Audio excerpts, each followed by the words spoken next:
3 में एक सिंपल चीज है, एकदम सिंपल है, फिर बच्चे लोग को बहुत मार्क्स जाता है यहाँ पर। तुमको पता होना चाहिए what is the meaning of if and what is the meaning of then. अगर, इफ, देन, बच्चों सिंपल है एकदम, ये सिंपल तरीके से समझना। तुमको कोई स्टेटमेंट दिया होगा, तुमको उसको इफ और देन के फॉर्म में लिखना होगा। That is the first part, that is the first part. तुमको कोई स्टेटमेंट दिया होगा और तुमको इफ और देन के फॉर्म में लिखना पड़ेगा। फर्स्ट पार्ट ये हो तुम्हारा। और वो स्टेटमेंट कैसा होगा बच्चों, let us try to understand. कैसा भी हो सकता है, ठीक है, कैसा भी हो सकता है। नॉर्मली तुमको ऐसे क्वेश्चन आएंगे, let us try to understand. तुमको ना पैरेललोग्राम के बारे में दिया होगा, तुमको स्क्वायर के बारे में दिया होगा, तुमको रेक्टेंगल के बारे में दिया होगा, तुमको रोम्बस के बारे में दिया होगा। तो बच्चों याद रखना, ये सब क्या है, ये सब फोर साइडेड फिगर्स है। इनकी प्रॉपर्टी हम डिटेल में पढ़ेंगे बच्चों बाद में, लेकिन ये सब क्या है, फोर साइडेड फिगर है। They are all four sided figure, four sided figure, जिसको हम प्यार से बोलते हैं बच्चों क्वाड्रिलेटरल। तो they are four sided figure, है ना। रोम्बस कुछ इस तरह से दिखता है बच्चों,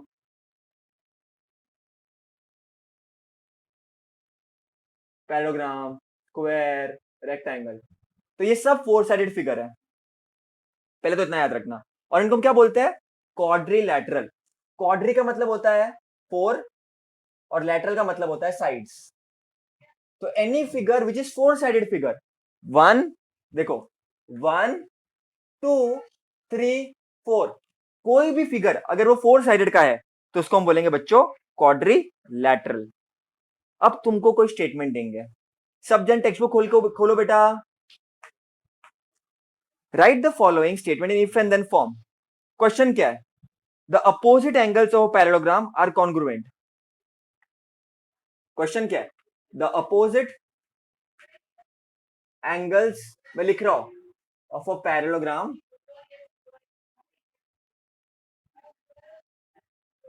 आर कॉन्ग्रुएंट। भैया इसका मतलब क्या होता है, that is not important for now, that is उसके लिए एक चैप्टर है पूरा सा, ठीक है। बट इसको इफ एंड देन फॉर्म में लिखना है अपने को, इफ एंड देन फॉर्म में। अब कैसे लिखेंगे,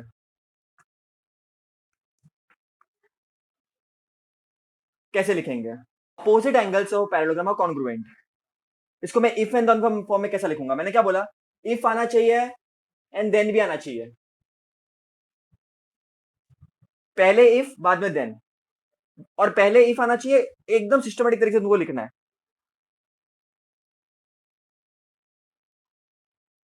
लेकिन मीनिंग चेंज नहीं होना चाहिए बच्चों, लिखना भी तुमको इस तरह से है कि मीनिंग चेंज ना हो बच्चों, ध्यान देना।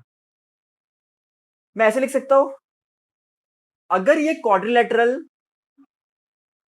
पैरेललोग्राम है तो उसके अपोजिट साइड्स कॉन्ग्रुएंट होंगे। हिंदी में मैंने बोल दिया, तो मैं इंग्लिश में लिख सकता हूं, if a quadrilateral if a quadrilateral is a parallelogram। If आ गया बच्चों, इफ आ गया, वो तो चाहिए था पहले मेन, इफ आ गया। If a quadrilateral is a parallelogram, अगर वो quadrilateral पैरेललोग्राम है तो क्या होगा, तो क्या होगा, then then it's then it's opposite angles are congruent. अब बच्चे लोग बोलते हैं क्या चल रहा है भैया, कुछ समझ में नहीं आ रहा है। एकदम सिंपल है बच्चों, तुमको इफ और देन फिट करना है। Second question, very nice, the diagonals of rectangle are congruent. कैसे लिखोगे, इफ द, अगर, इफ द क्वाड्रिलेटरल, अगर वो क्वाड्रिलेटरल इज अ रेक्टेंगल, अगर वो क्वाड्रिलेटरल रेक्टेंगल है, मैंने क्या बोला, इफ एंड देन यूज करना है। अगर वो क्वाड्रिलेटरल रेक्टेंगल है then its diagonals are congruent.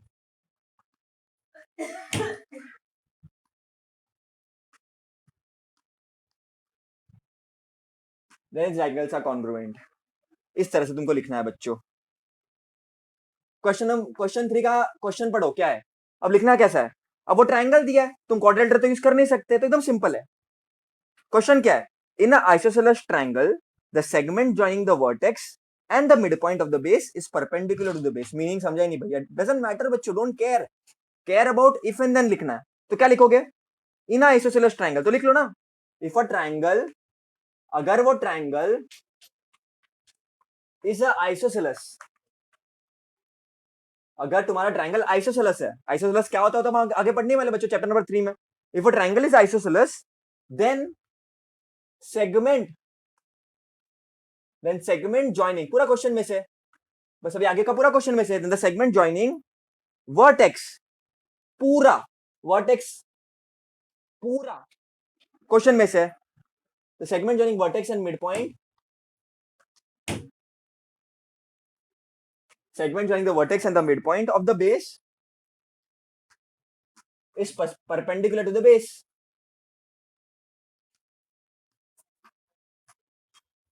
पूरा का पूरा क्वेश्चन में से खाली क्या दिमाग लगाना था तुमको कि अगर वो ट्रायंगल आइसोसेलेस है तो, अगर तो, अगर तो, अगर तो, अगर वो ट्रायंगल आइसोसेलेस है, अगर वो क्वाड्रिलेटरल है तो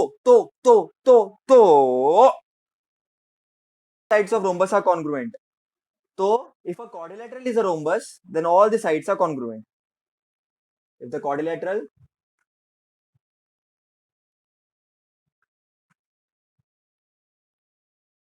is a rhombus, ये टेक्स्ट बुक में नहीं है बच्चों, then all the sides are congruent. अगर ये क्वाड्रिलेटरल रोम्बस है तो उसके सभी साइड कॉन्ग्रुएंट होंगे. हिंदी में कन्वर्ट कर देने का बच्चों, इजीली आ जाएगा तुम लोगों को.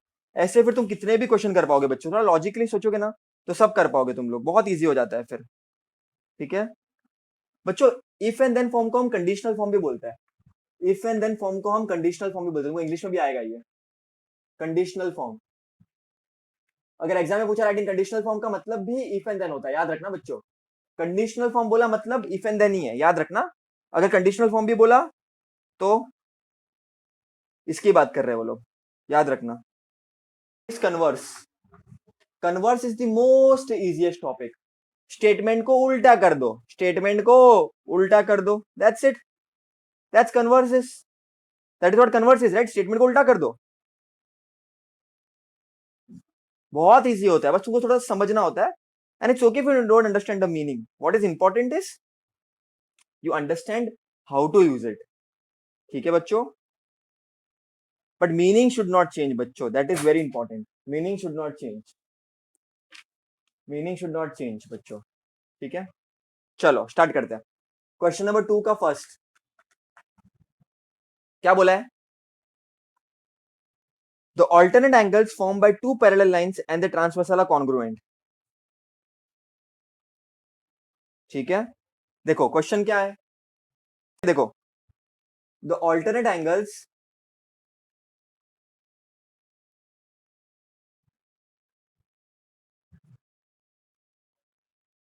the alternate angles formed by two parallel lines and the transversal are congruent.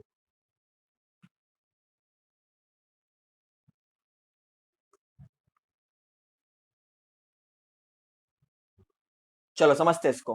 Converse मतलब इसका उल्टा करना है अपने को. The alternate angles formed by two parallel lines and the transversal are congruent. आप समझते हैं इसको, कन्वर्स मतलब उल्टा करना है. बच्चों मैं ऐसा लिख सकता हूं क्या? If the alternate angles formed by two lines and the transversals are congruent, then the lines are parallel. पहले पैरेलल पहले था इस स्टेटमेंट में, पैरेलल पहले, फिर मैं क्या करूंगा, पैरेलल थोड़ा लास्ट में शिफ्ट कर दूंगा. जो पहले होता है उसको मैं बाद में शिफ्ट कर देता हूं, जो बाद में होता है उसको मैं पहले लाने की शिफ्ट करता हूं, पहले लाने की ट्राई करता हूं, विदाउट चेंजिंग द मीनिंग बच्चों, without changing the meaning. So what I can say, what I can say, if alternate angles formed by two lines,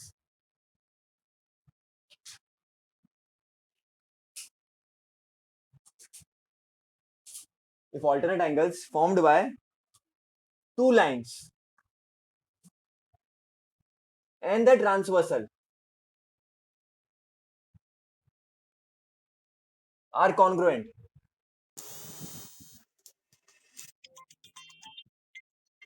congruent. If the alternate angles formed by two lines and the transversal are congruent, then the lines are parallel.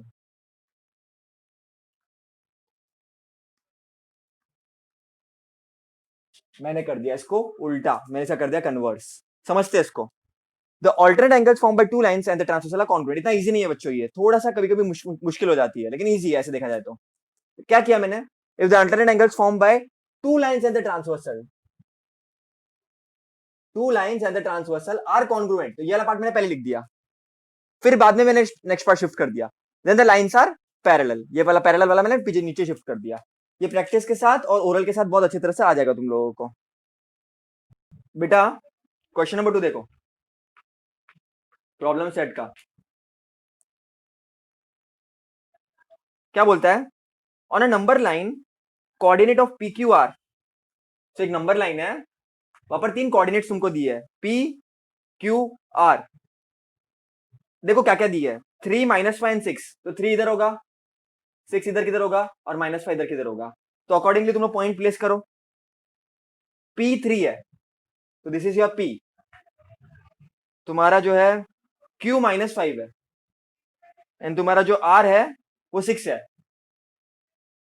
ठीक है बच्चों, तो ये तुमको पता होना चाहिए. तो कोऑर्डिनेट ऑफ P इज कितना लिखोगे? देखो क्वेश्चन में दिया था coordinate of P is 3. The coordinate of P Q R is, P का क्या कोऑर्डिनेट क्या है बच्चों? 3 है. Q का क्या है? -5 है एंड R का 6. फिर लिख देना रिस्पेक्टिवली.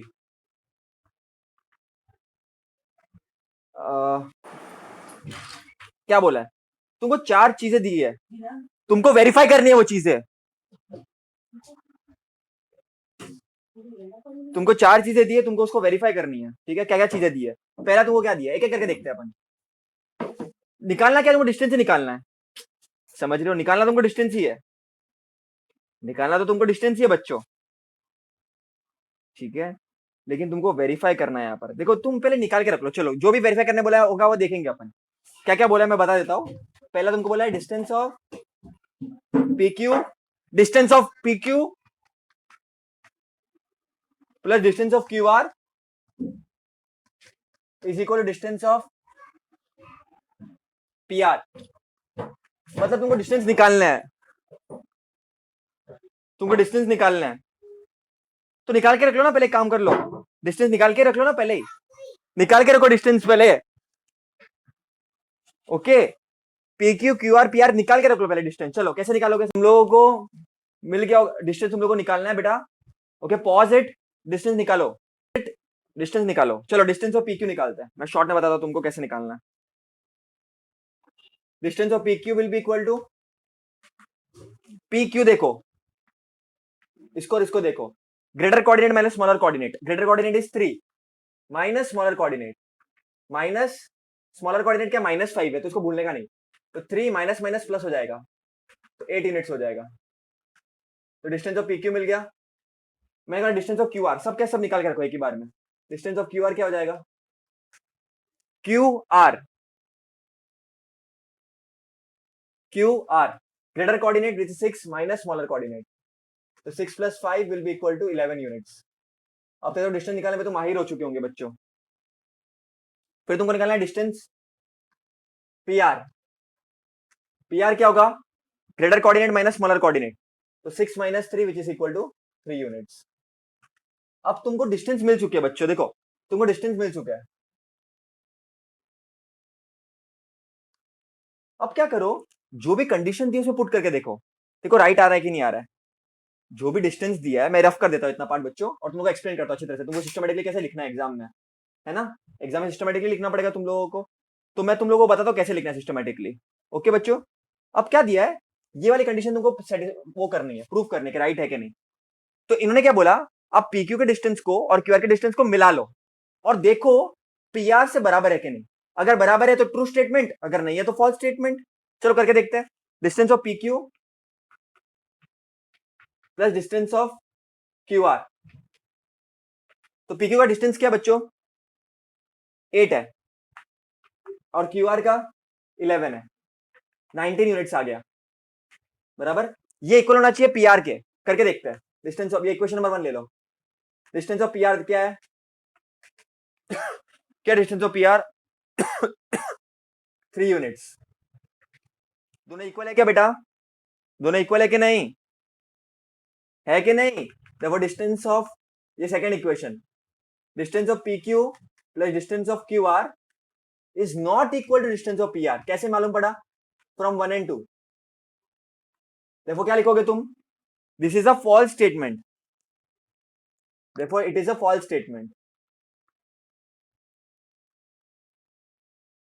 अभी तुम लोग है ना, इसी का क्वेश्चन 2, क्वेश्चन 3, क्वेश्चन 4 ट्राई करो और व्हाट्सएप पे मुझे सेंड करो। ट्राई करो एंड सेंड मी। 2, 3, 4 करना क्या है? डिस्टेंस को पुट करना है और देखना राइट है कि नहीं। पहला मैंने बताया, सेकंड, थर्ड, फोर्थ तुमको वेरीफाई करना है। अब क्वेश्चन नंबर 3 में क्या करना है? डिस्टेंस निकालना है। तुमको कोई पेयर ऑफ कोऑर्डिनेट दी है, 3, 6, -9, -1, तुमको क्या करना है? डिस्टेंस निकालना है। एकदम सिंपल है, जैसे तुम पहले निकालते थे। Late the coordinate, late the coordinate अपने हिसाब से मान लेने का, ऑफ पॉइंट ए बी 3, वैसे ही लेट द कोऑर्डिनेट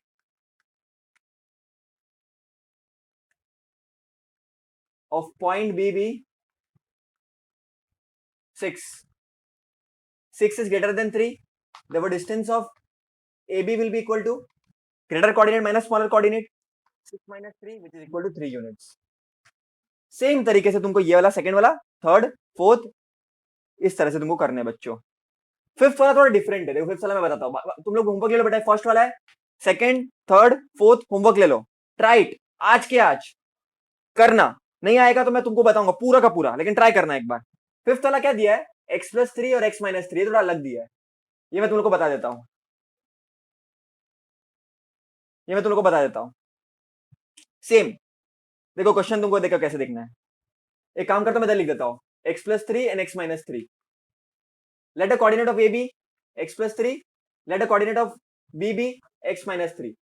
ऐसा कर लो, एक काम करो, कोऑर्डिनेट तुमने लिख लिया, अब डिस्टेंस क्या होगा? Greater coordinate minus smaller coordinate. x+3 greater coordinate होगा बच्चों, अगर पॉजिटिव वैल्यू है वो तो, बराबर कि नहीं? तो तुम क्या करोगे? Distance of AB will be equal to greater coordinate minus smaller coordinate.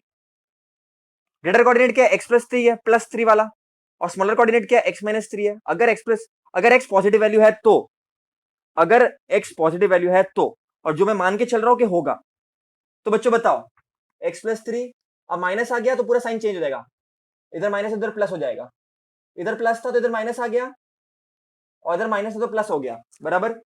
x plus x minus x cancel हो जाएगा, तो क्या बचेगा? 3 + 3 which is equal to 6 units. तो इस तरह से तुमको एक क्वेश्चन करना है।